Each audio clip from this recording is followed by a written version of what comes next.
आज मैं BCom part 2 के विद्यार्थियों को बिजनेस लॉ के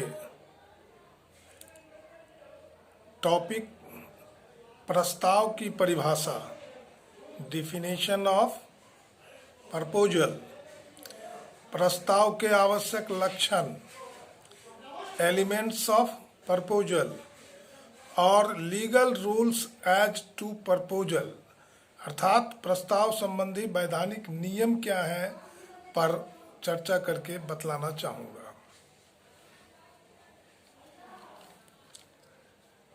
वैसे तो हमें पता है कि वैध अनुबंध का जो पहली विशेषता होती है वह है पक्षकारों के मध्य ठहराव का होना। और ठहराव की उत्पत्ति कैसे होती है? ठहराव में दो पक्षकार होते हैं, एक प्रस्तावक होते हैं अर्थात प्रस्ताव करने वाले, और दूसरा स्वीकर्ता होते हैं, प्रस्ताव पर स्वीकृति देने वाले। प्रस्ताव पर जब स्वीकृति मिलती है तभी ठहराव बनता है और ठहराव से दायित्व की उत्पत्ति होती है। तो वैध अनुबंध की जो प्रारंभिक विशेषता होती है वो है दोनों पक्षकारों के बीच ठहराव का होना, और ठहराव तभी संभव है जब कोई प्रस्ताव किया गया हो। तो आज हम प्रस्ताव की परिभाषा को जानना चाहेंगे। प्रस्ताव की परिभाषा भारतीय अनुबंध अधिनियम 1872 में दिया गया है और उसे प्रपोजल शब्द कहा गया है। प्रस्ताव को प्रपोजल कहा गया है, जबकि अंग्रेजी संनियम में, इंग्लिश लॉ में प्रस्ताव को ऑफर कहा गया है। ऑफर शब्द से जोड़ा गया है। प्रस्ताव की परिभाषा क्या है, अब इस पर चर्चा करें। भारतीय अनुबंध अधिनियम 1872 की धारा 2A के अनुसार जब एक व्यक्ति किसी दूसरे व्यक्ति के समक्ष किसी कार्य को करने अथवा उससे विरत रहने अर्थात अलग रहने के संबंध में अपनी इच्छा इस उद्देश्य से व्यक्त करता है कि दूसरे व्यक्ति की सहमति उस कार्य को करने अथवा उससे विरत रहने के संबंध में प्राप्त हो, तभी ऐसा माना जाता है कि पहले व्यक्ति ने अपनी इच्छा दूसरे व्यक्ति के समक्ष रखी, वह प्रस्ताव था।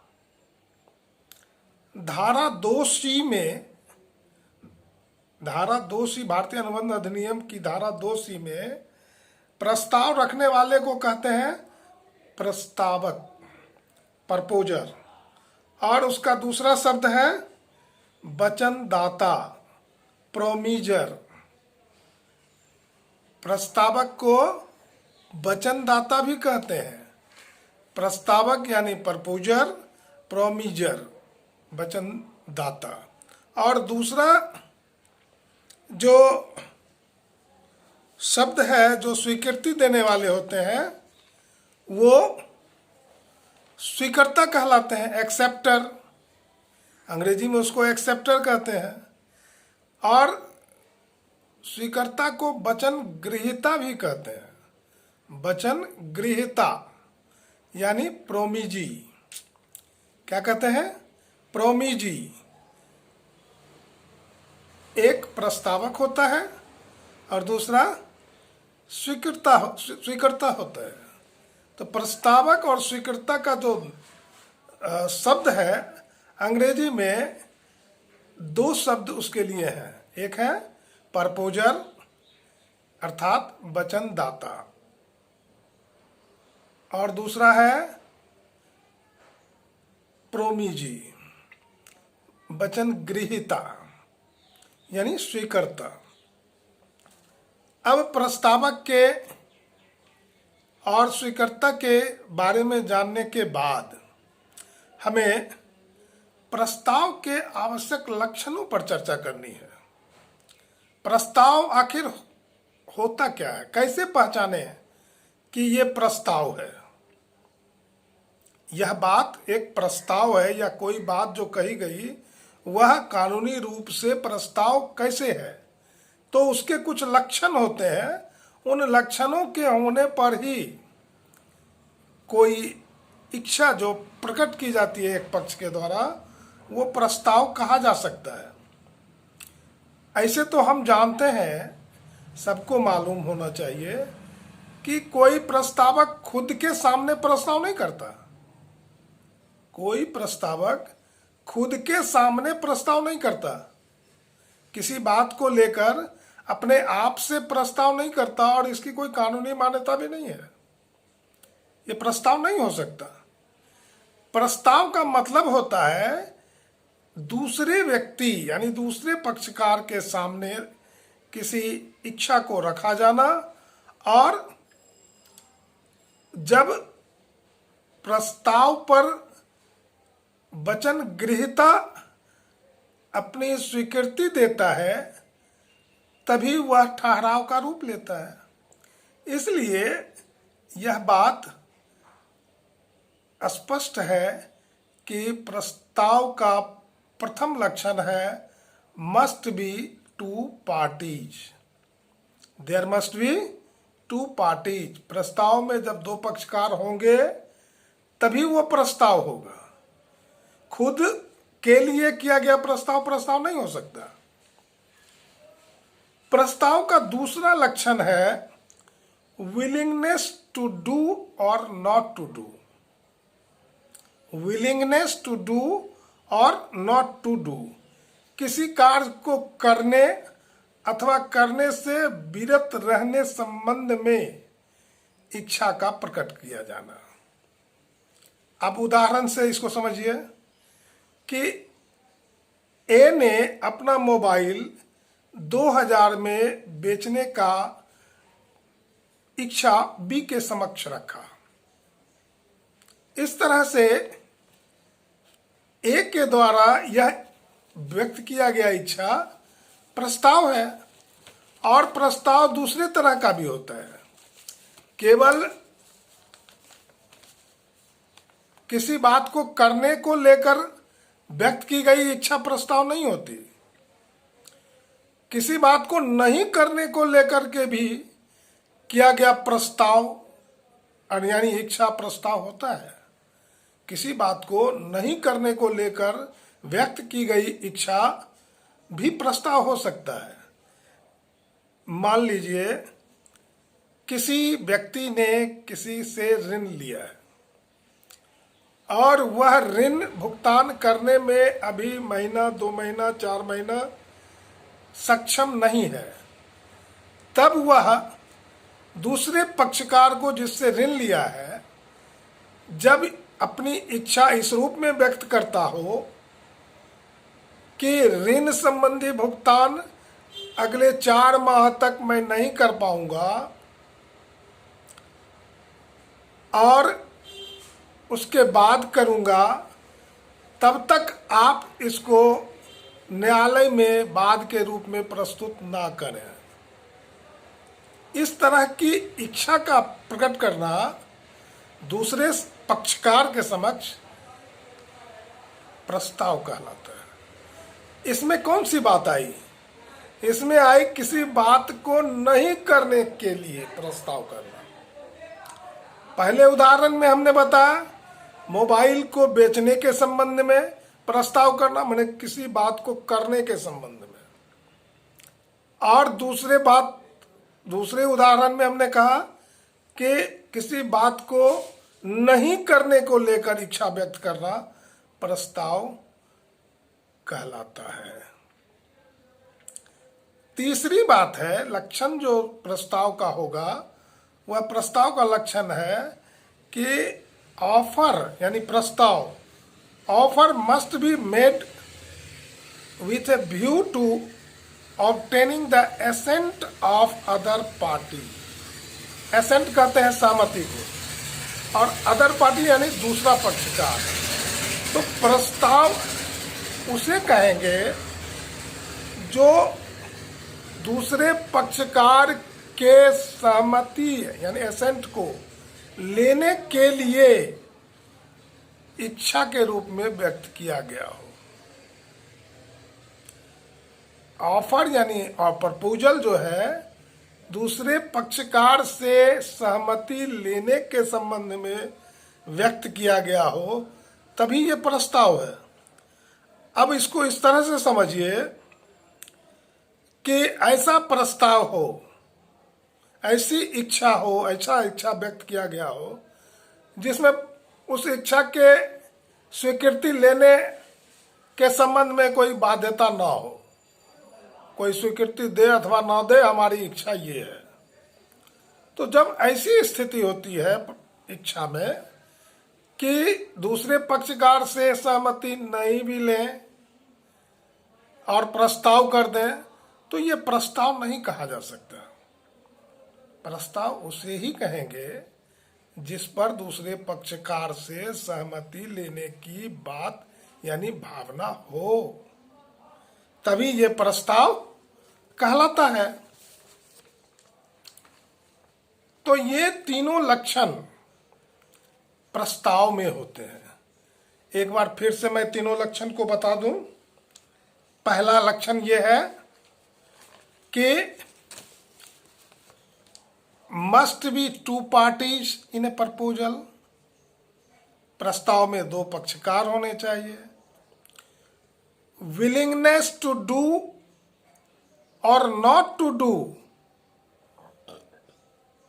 पक्षकार में जो प्रस्तावक पक्ष होता है वो जो कुछ इच्छा व्यक्त करता है उसमें किसी बात को करने से लेकर के अथवा करने से विरत रहने को लेकर के, दो बातें हो गई। और तीसरी बात कि जो प्रस्ताव होता है वो इस दृष्टिकोण से होना चाहिए कि दूसरा पक्षकार का सहमति लिया जाए। ऐसा कोई भी इच्छा प्रस्ताव नहीं हो सकता जिसमें सहमति नहीं लेने की बात रखी गई हो, सहमति जरूरी नहीं हो, तो वो प्रस्ताव नहीं हो सकता। प्रस्ताव के ये तीनों लक्षण होने चाहिए।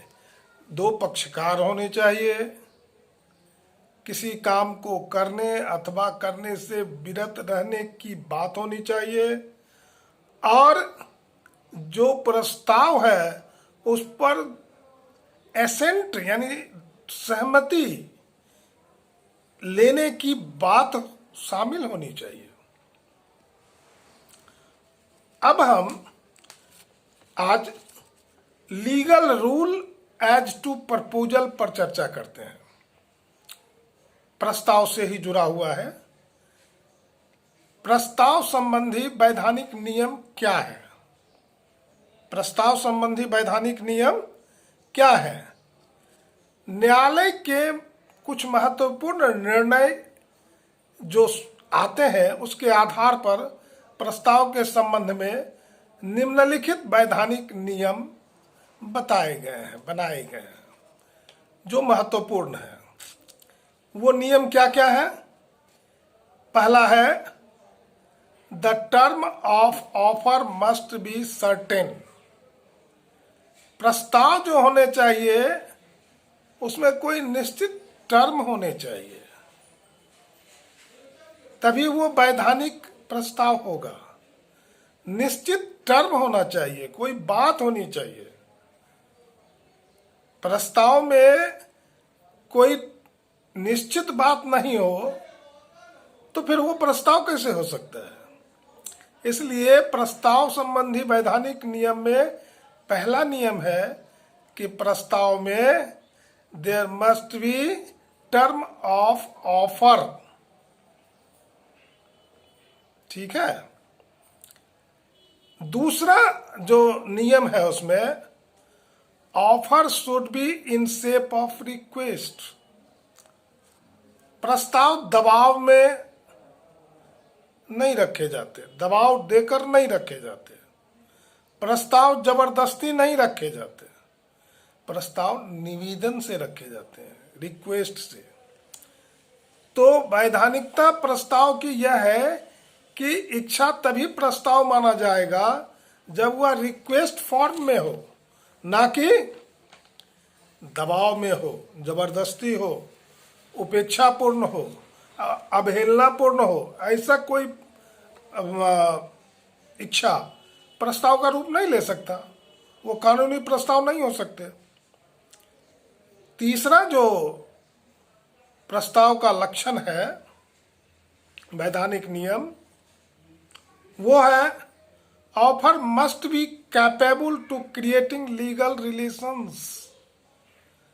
प्रस्ताव में कानूनी रिश्ते बनाए जाने की बात होनी चाहिए, यानी प्रस्ताव ऐसा हो जिस पर स्वीकृति मिल जाए, ठहराव बन जाए, दायित्व उत्पन्न हो जाए और वो एक वैधानिक अनुबंध हो जाए, और फिर उसमें किसी पक्ष के नकारने या उससे दूर हटने के स्थिति में वाद दायर हो और वाद को कानून के द्वारा मनवाया जा सके, उसमें निर्णय कराया जा सके। ऐसा कोई प्रस्ताव जिसमें लीगल रिलेशनशिप क्रिएट ना होगा, वह प्रस्ताव नहीं हो सकता। इसलिए प्रस्ताव की वैधानिकता को जब तक लीगल रिलेशनशिप नहीं मिलेगा तब तक वैधानिकता संभव नहीं है, वो प्रस्ताव वैधानिक हो ही नहीं सकता।